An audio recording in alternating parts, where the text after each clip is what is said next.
Om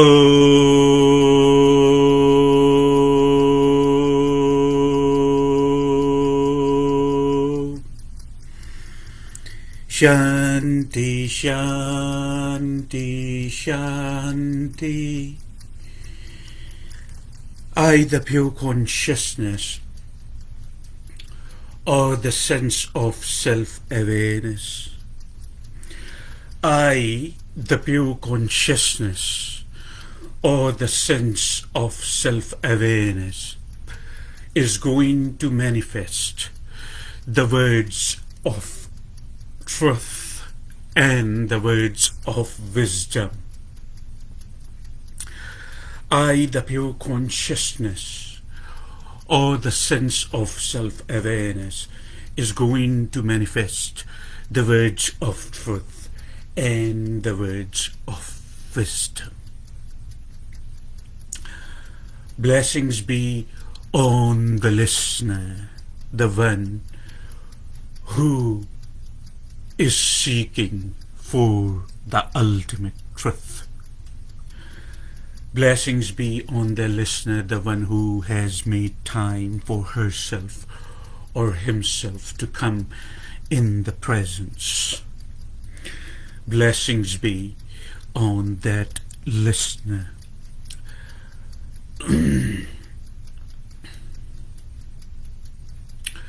The message I am conveying today,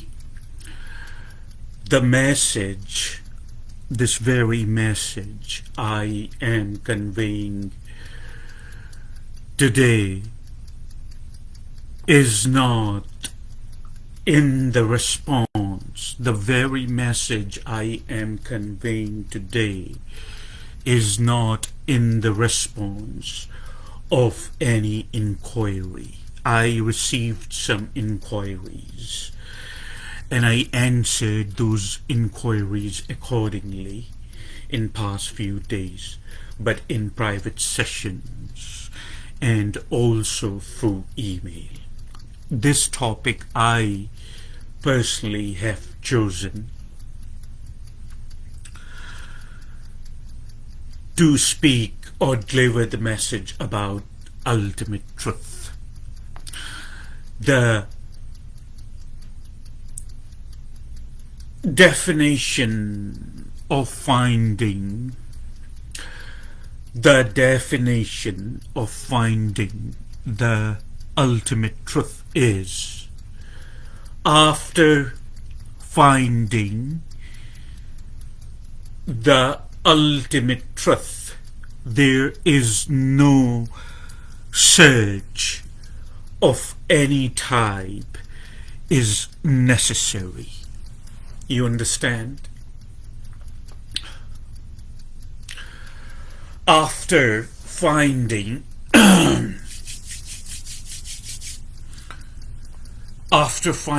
the ultimate truth, there is no search of any type is necessary.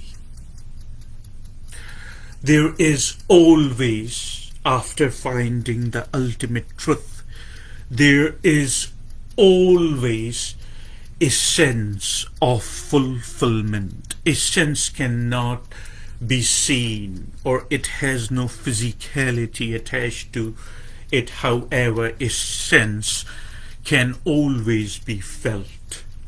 You can feel the very sense of fulfillment. After fulfillment means there is no search of any type now is necessary. It takes some time, it takes a few moments to find the ultimate truth. Only a few minutes or a day or a few hours. However, the person who finds ultimate truth in such a small period of time is not the result of one carnation or one lifetime. The person who finds the ultimate truth in such a small period of time, in a few hours or in a few minutes, is not the result of one carnation or one lifetime.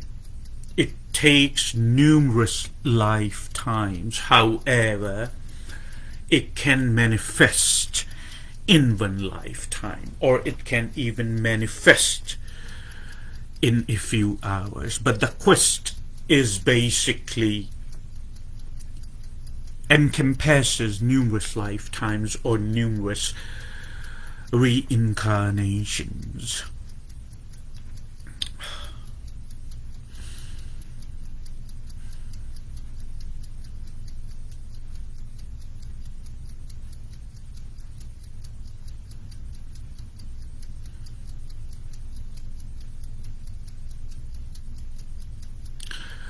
Once you find the ultimate truth, you are totally at peace.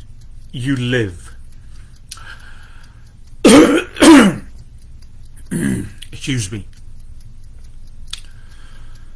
Once you find the ultimate truth, you are totally at peace, and you live with the rest of the creation with peace and harmony. Once you find the ultimate truth, there is no conflict now in your awareness. Once you find the ultimate truth, you are not in the friction with anything. There is no friction now in your awareness. Once you find the ultimate truth, all the wisdom just pours on you. It just becomes a natural process. Once you find the ultimate truth, you see truth everywhere, and you see balance. You understand the word balance? You see balance in all the creation, in everything. Now the thinking mind is at rest. Now mind becomes a friendly and a useful tool for yourself. You see? So when you want to use it, you can use it. Otherwise, you can put it away. The mind becomes your ally. It doesn't go against yourself. Hence, there is no friction in your awareness. I have delivered many messages in the past, and I am delivering a message today.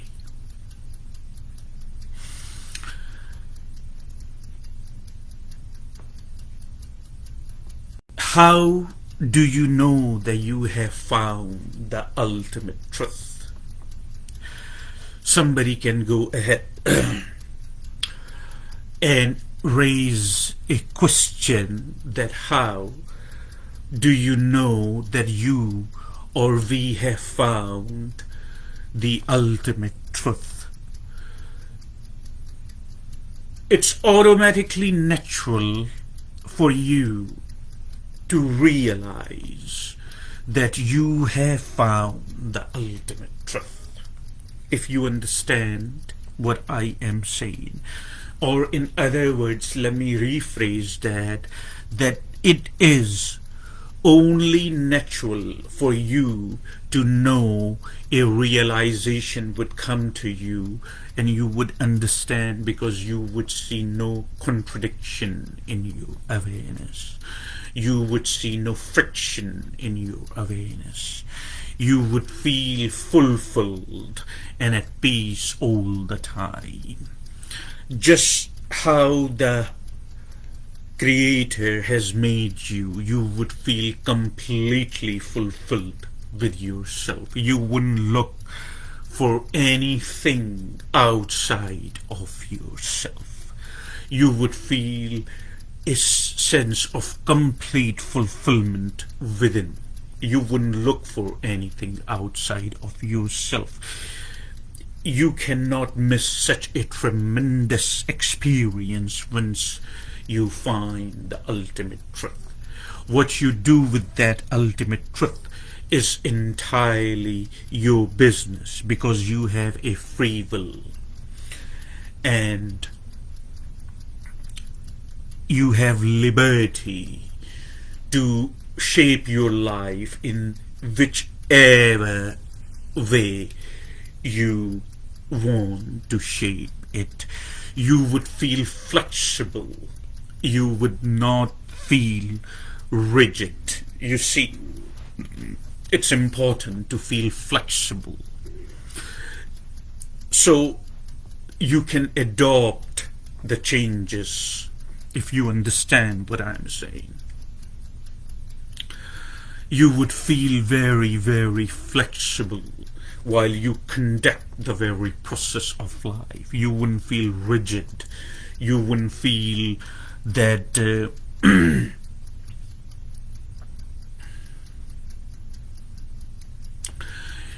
you can be easily broken. You see, the more flexibility, the more elasticity is just, as I always use the metaphor of rubber band, is just like that flexible rubber band, that no matter how you want to shape the rubber band, if has more flexibility in it, you can shape it in that way. It's just like that flexible rubber band, that you would feel the flexibility in you.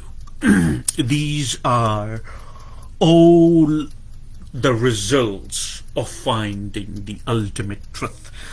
Life becomes so easy for you that you don't even realize that you are putting any efforts to lead a life. You see, everything becomes so easy. You understand, you conduct the very process of life consciously. You conduct the very process of life with awareness that what's going on. So in any situations, or even in the time of our transition, no shocks would come to us. That's what ultimate truth is. You would know automatically, and you would know naturally when you have found the ultimate truth.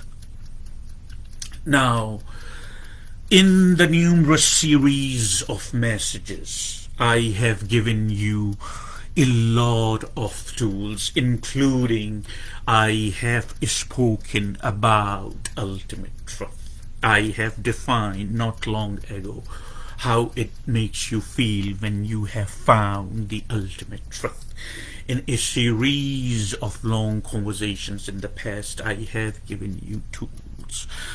But today I have selected this topic to talk about ultimate truth because intuitively, you see what I'm saying, not from a thinking mind, not through a psychological drama, but intuitively, very, very intuitively, I know that it is very important for me to sum it up, to talk about this in detail. So I am elaborating on the ultimate truth. I have told you how it makes you feel when you found the ultimate truth. I told you that it becomes only a natural process, the realization that you have found the ultimate truth. I would remind you, and you would remember, I would remind you, and you would remember my words, that to find ultimate truth, One goes through numerous lifetimes sometimes, and numerous features, numerous forms of life to realize the ultimate truth. The ultimate truth is I am. You see, if I have to sum up in a nutshell, you see, if I have to zero in, if I have to zoom in a very small statement, or in very brief but very powerful expression, I would say the ultimate truth is I am. You see, that is the ultimate truth. Humans have been seeking for the ultimate truth for ages and for centuries. But the ultimate truth is right under their nose. It's right on the tip of their nose. You see, it's an expression. Excuse me.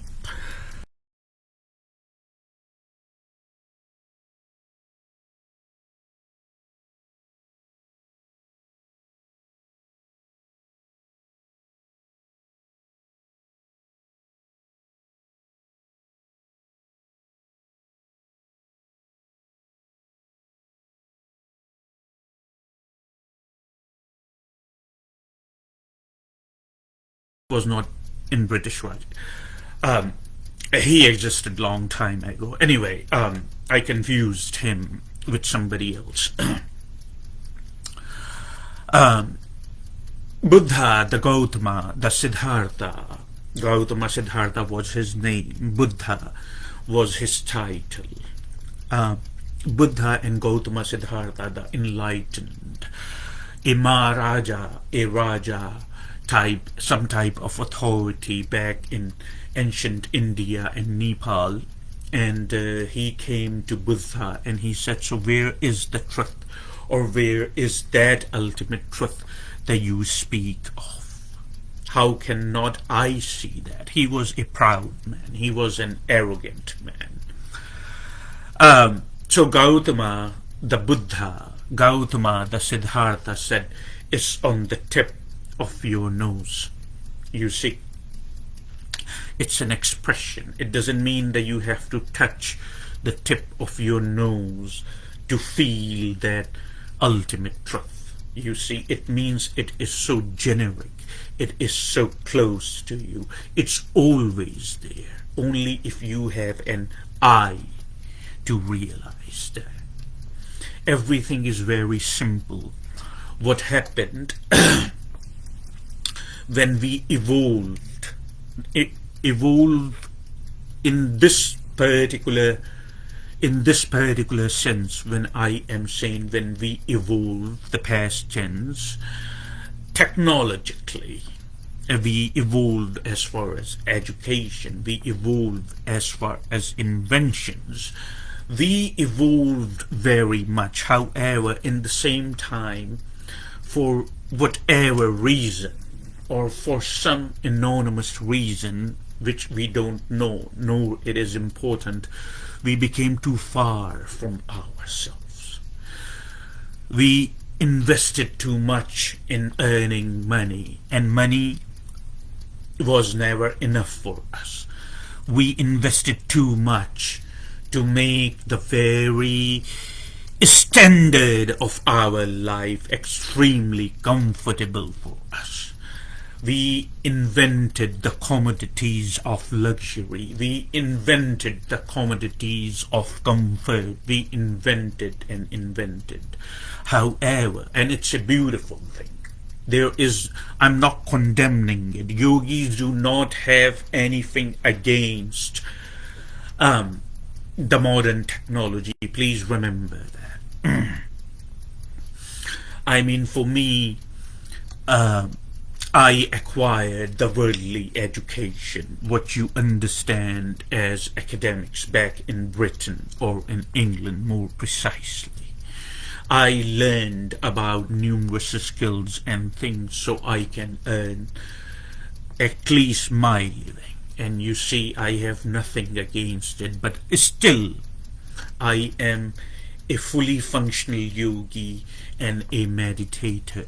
Not only I have the academics, but I also, so you can have both. It is very possible for you. It does not mean that being spiritual does not mean that you'll have to give up the modern technology. Being yogi does not mean that you would have to give up your family or your friends or the social circle or the commodities or of comfort.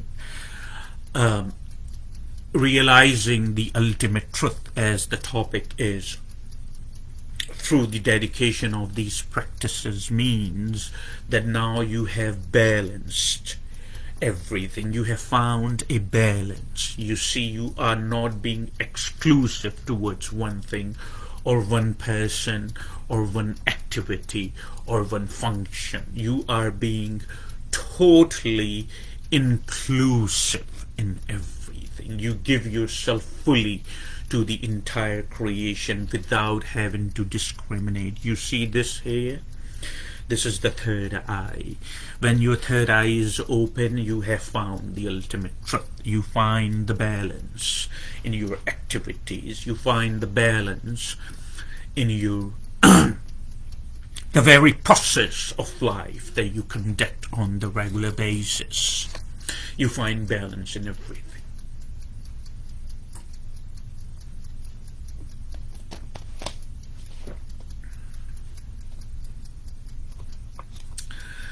There is no denial to get involved in all these things. There is no denial. You can get involved, but your primary goal to understand yourself fully so you can find the ultimate truth. The ultimate truth that I am is a very small and very powerful and very strong expression which we understand as I am. Because if we look around, everything what we perceive in our surroundings, including our own feelings and including our own emotions. Are you following what I'm saying? Everything that we perceive in our surroundings, everything that we perceive in our surrounding, whether it has a physicality attached to it, whether it has an objectivity attached to it, but also the thing that we perceive within is such as emotions, such as feelings, sentiments. All this, if you pay close attention to yourself, that's why I am is everything.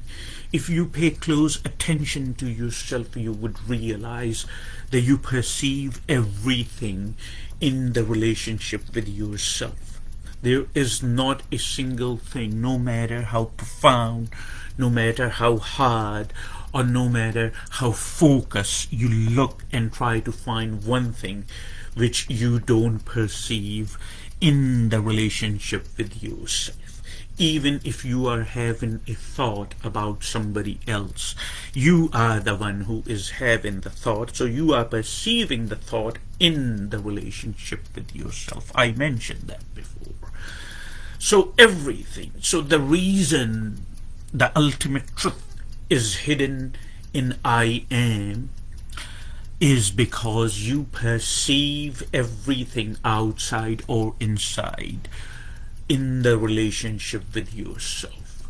That's why. Number two, had you not existed, or had we not existed, or had I, you see, that's why I am is important. Had I not existed, you see, nothing would exist as far as I know. reason everything, the entire experience is generated because I exist in the very first place. You understand what I'm saying to you? It's very important and it's very simple. Please remember these words. This would lead you to find ultimate truth. It's important for you. You see, had you not existed, had I not existed, nothing would exist. You see, the existence of everything depending on the existence of yourself. You understand what I'm saying to you? The existence of everything depending on the existence of yourself. Your existence is the foundation and fundamental of the existence of everything, including your thought process, your feelings, and your emotions, and all the things that you perceive. That's why I am is the key towards finding the ultimate truth. Are you following me? I had a few months back, it has been, I don't know, I think last October, either last October or last September, anyway, one of these months last year,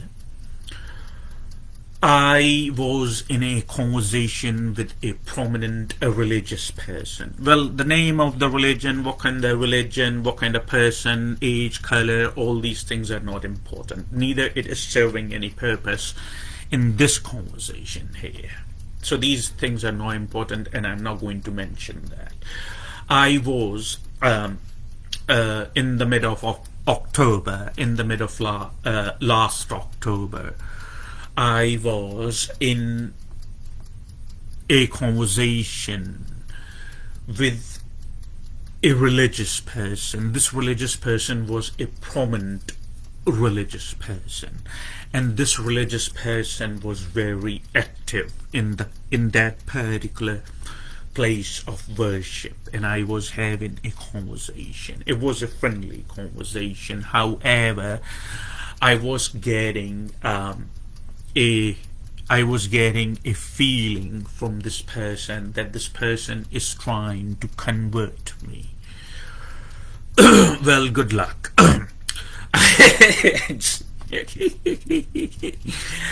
So I had a feeling that this person is trying to convert me in their particular religion, you see.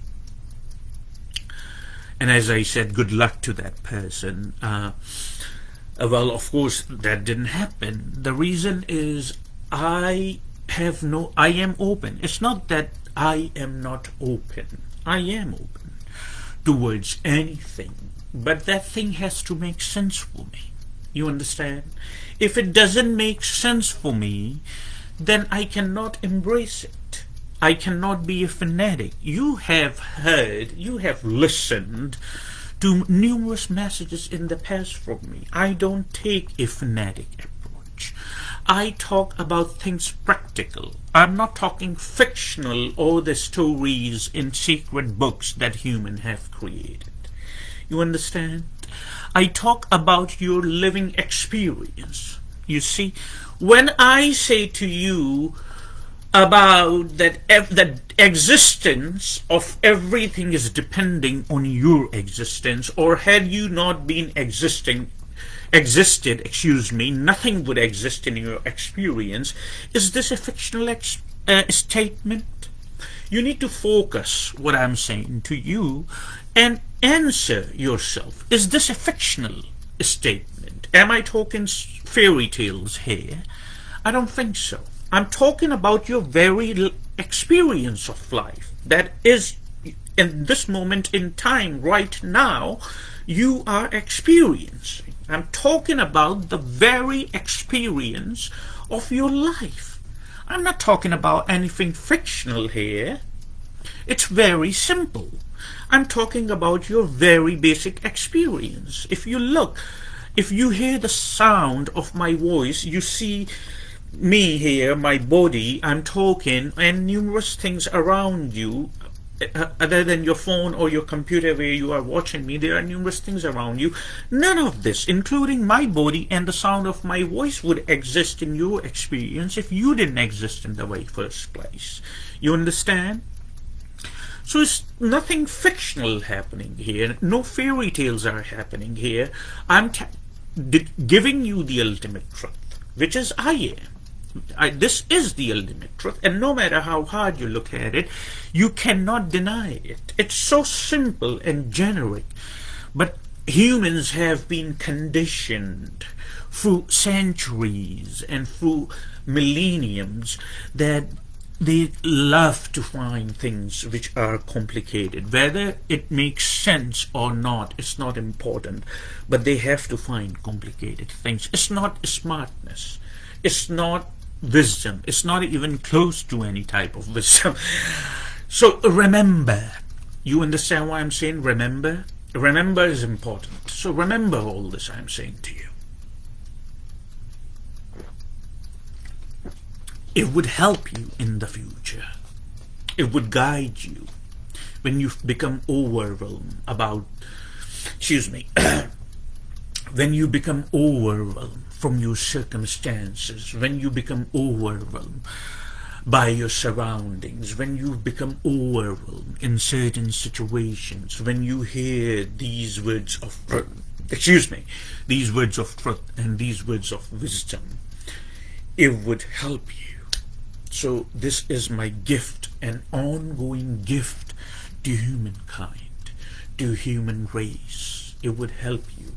This video, this very personification of my body and the sound of my voice would always remain among you. When you feel overwhelmed or you are in the quest of finding the ultimate, you hear my words and see if it makes sense to you, and if it has any wisdom, it would resonate through you. As I have mentioned it numerous times, it's a fact. And you know I don't talk fictional, so you know, I know that you know. Now, I was in the company of last October, I was in the company of this religious person, and I got a sense from this person is trying to convert me. And as I said, good luck, of course, but that never happened. And this person was talking about God, and this person was talking about how God is outside of this person, and how beautiful that the magnitude of God. You see, all this person was talking about, and I was listening. My focus was on that particular person. I was listening him talking about God, you see. But the way this person was talking about God, anyone could tell very easily that God, the God he knows, this person knows, is not this person's living experience. He is just talking what he has been told. He has not gathered this knowledge or experience through his experience. Now remember, I have mentioned numerous times, the only truth for you is what you experience, but not what has been handed over to you. That's the foundation also of mysticism, which I personally practice in all the years that I have lived. You see, all the years that I have lived, I have practiced mysticism, you see. So that's also that the only truth for you basically is the truth that you know through your experience. This person didn't know through his experience about God. This person is referring God something outside. It's not a judgment, it's not a conclusion, it's a fact. Because the person who has realized, remember, follow my words what I'm saying, the person who has realized God wouldn't talk God something out. outside. The person who has realized God wouldn't talk at all sometimes, or the person who truly has realized God would not talk about God. He or she, that kind of person, would always talk about the sense of being aware. You see, that's why the word God has confined only to the religious circles now. You talk about God, sometimes people wander away from such a person. It's not neither good nor bad.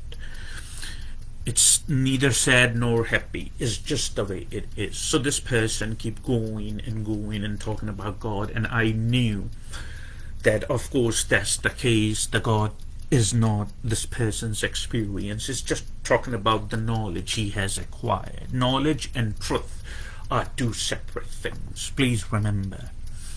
So I looked at this person and I said, I am going to ask you a very simple and fundamental question. And I looked at this person. This person probably was not ready for it anyway. I looked at this person and I said, I'm going to ask you a very fundamental and a very simple and easy question. The God you are talking about, would that God exist if you were not self-aware? And this person first didn't comprehend the question, so I rephrased the question. I said, the God you are talking about, would that God exist if you did not exist to begin with? The reason you are perceiving God in your mind because you exist, you see. So this person found himself a little baffled by my statement and question both. And they were rather speechless, stunned. The realization was very simple, and the realization was very, very, very quick. So this person said, I never looked at it this way. I said, you see, it's so simple and it's so generic that it's always your experience, and yet most people don't realize that. I looked at him and I said, my friend, my dear friend, you see, the existence of everything depends on your existence. If the existence of the God you are talking about is depending on the very existence of you, then God you are talking about becomes a concept, and your very existence becomes God. Do you understand? I said to him that if the existence of the God you are talking about is depending on your own existence, then that God you are talking about becomes a concept, and you, the very sense of self-awareness or your very existence, becomes God, because that's in the end is all we have. So this particular person, he kind of veered out at this point. You understand? He kind of veered out. It was a realization in him, you know. It happened just like that, because he never looked at these small things. They are very simple, but these things are, these things are not small. These are the great realizations, but they are very simple, you see. So he kind of veered out, this person, and there was a silence for a long time. Of course, I was not there to entertain him, so I didn't keep carrying on. I just sat silent. You see, silence is important for all of us. When we are silent, sometimes we know things. So there was a silence, and then we parted ways, and less than 24 hours, this person um, approached me and through email, and then said, tell me more about all this. That once we have realized that the existence of everything depends on our existence, then how do we further explore it? You see, that was a beautiful statement. That was a very smart and wise statement by this person. The beautiful inquiry. So I helped, and this person is still in the part of our unity. It's a beautiful thing. The self-realization would only happen, or the ultimate truth would only happen, when we learn to listen first. Whether we discard or we accept, that's not important. It's not significant. What is significant is to remain open and to listen, you see. And then just become receptive, meaning when we uncluttered ourselves from negative traits. The more we unclutter or disband ourselves from the negative traits, the less clutter we have in our vacuum. And the vacuum is empty. When the vacuum is empty, it means there is room for something brilliant.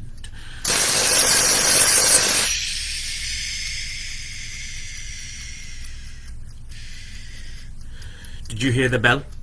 It means I'm going to conduct a meditation session now. Anyway, I would finish what I was saying, that it means in the vacuum now there is room, and when there is room in the vacuum, good and beautiful things would take place, only if you let it.